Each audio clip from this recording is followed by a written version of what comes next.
Hey YouTube world, what's going on? I'm Mark, this is the TST Garage, and beside me, we have two almost identical motorcycles. Since 2015, Yamaha has been growing on this CP2 689cc parallel twin motor, which is found in the FZ, MT, and XSR lineup, and even as of more recently, the Tenere and the R7. At its roots, this bike is a proven, well-rounded, ready to tackle anything machine, and the new third generation MT-07 is no different.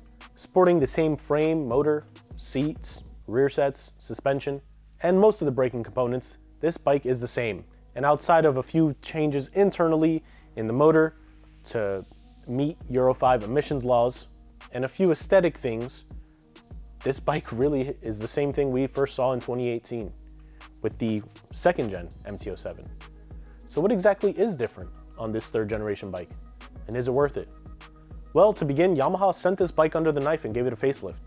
Sporting these new running bar features, along with a single round headlight bulb, this falls perfectly in line with the direction Yamaha has been moving for a couple of years.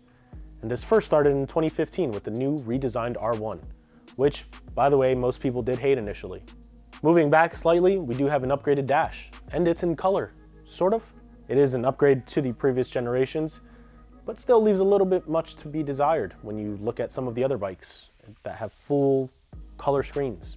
And moving back even further, we have a redesigned tank cover. It kind of mimics the previous generation, the second generation 2018 to 2020 model MT-07, with some new features, some new duct features on the front, and a little bit sharper angles. But outside of that, if you looked at the bikes side by side, you'd be hard pressed to really find true differences. However, there are a few small changes to be seen on this new model if you look close enough and if you have access to a previous gen.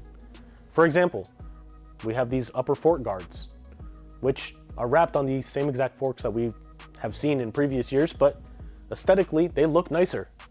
We also have plastic frame guards over the rear sets, which are different from the metal ones found on the previous generations. We have a redesigned airbox cover, which goes from a split system to just a one solid piece. We also have different case covers, and by different case covers, I just mean the colors, nothing else. We have silver handlebars with black levers instead of black handlebars with silver levers.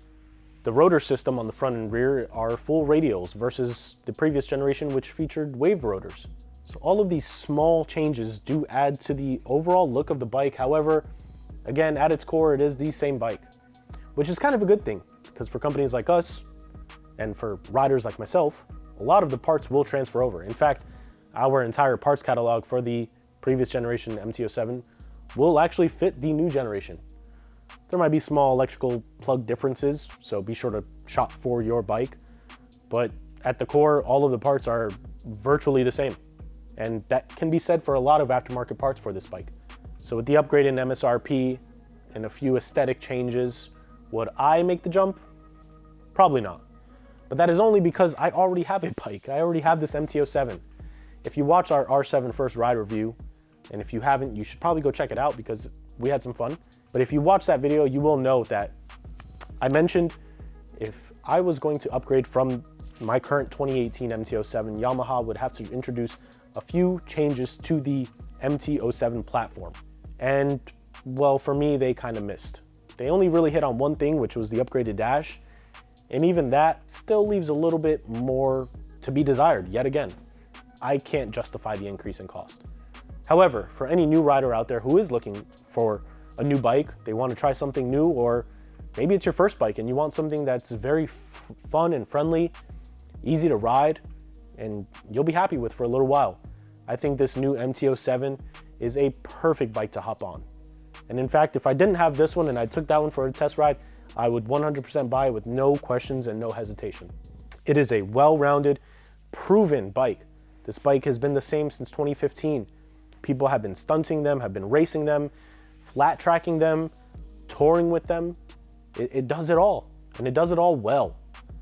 And I think that's really the key here. When you're looking into buying a new bike, or if you're looking into upgrading this, and you're looking at this third generation, all I can say is ride what you like, be happy with it, and just enjoy the freedom of being on two wheels.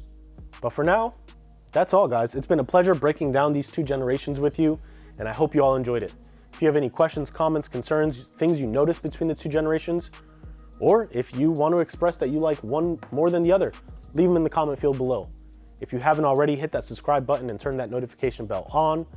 And be sure to stop by our social media pages, Facebook, Instagram, Twitter, all username TST Industries. For now, this has been Mark at TST. Catch you guys next time.